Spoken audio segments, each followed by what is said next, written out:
Hello DM fans, today we're going to deck profile my Nature Darkness Rush deck. In Duel Masters you see a lot of rush decks using the Fire Civilization, mainly because of the speed attackers. So this time I decided to do things a bit different and not use fire. So let's get stuck into it. First cards we have are 4 Hearty and Polygon. This guy's a 1-drop, 2000 power, and when he breaks a shield you have to return him back to your hand at the end of the turn. So it's quite a good early game card, good 1-drop for nature.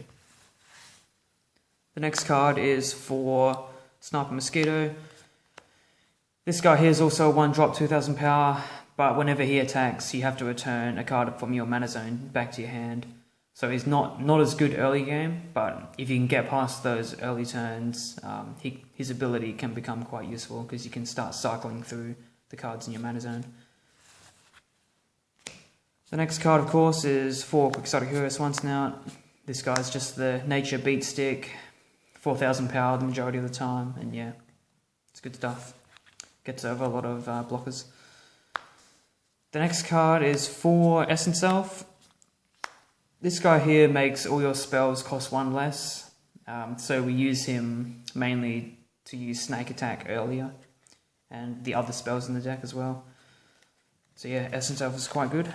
And the last nature card of the deck is for Brutal Charge. Now this is a 2-mana spell, and it reads, or basically is at the end of the turn when you cast him, for each shield you broke, you get a Dimension Gate. So for each shield you broke that turn, you search a creature from your deck and put it into your hand. So he provides pseudo sort of draw power, which a lot of rush decks run out of cards in the hand. So Brutal Charge helps remedy that problem. He also is good with Essence Elf as well, so we can cast Brutal Charge for only 1 mana. And he's also good in conjunction with Snake Attack as well. So onto the darkness section, we have the classic marrows, the twisters. Summon him turn 1, wait for Snake Attack, or wait for Brutal Charge and just send him into the shields, sacrifice him. Mainly use him with Snake Attack when we want to go in for the sacrifice. Next card, of course, is Lone Tear, Shadow of Solitude. This guy here is one of the main cards we search out with Brutal Charge because he's just a cheap creature with no real side effects. But yeah, he's not as good early game, obviously, but in the late game when you've got multiple creatures on the field, he just becomes just a 1-mana creature. Good stuff. The next cards are 4 Spinning Tail of the Wretched, just another beat stick to go along with Quixotic Hero. Gains 2000 power for each tap creature your opponent has, and yeah, can trade with a lot of blockers and stuff like that. Next cards are 4 Critical Blade. Good card, just gets rid of a blocker. He only costs 1 if you have Essence Elf on the field as well.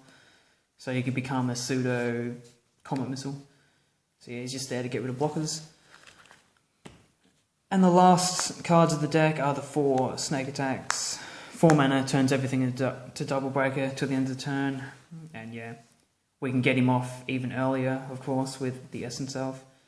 And if you can manage to cast Snake Attack and Brutal Charge on the same turn, you can Double Break and gain a lot of creature search. So yeah, that's the deck. Quite a good deck. The only thing that holds it back really is the lack of speed attackers. But what it does have over other rush decks is the amount of 1-mana creatures. There's a lot of 1-drops in this deck, so you can summon heaps of creatures early, and even more when you cast Brutal Charge. So yeah, that's the deck. Hope you guys enjoyed it. And I'll see you next time.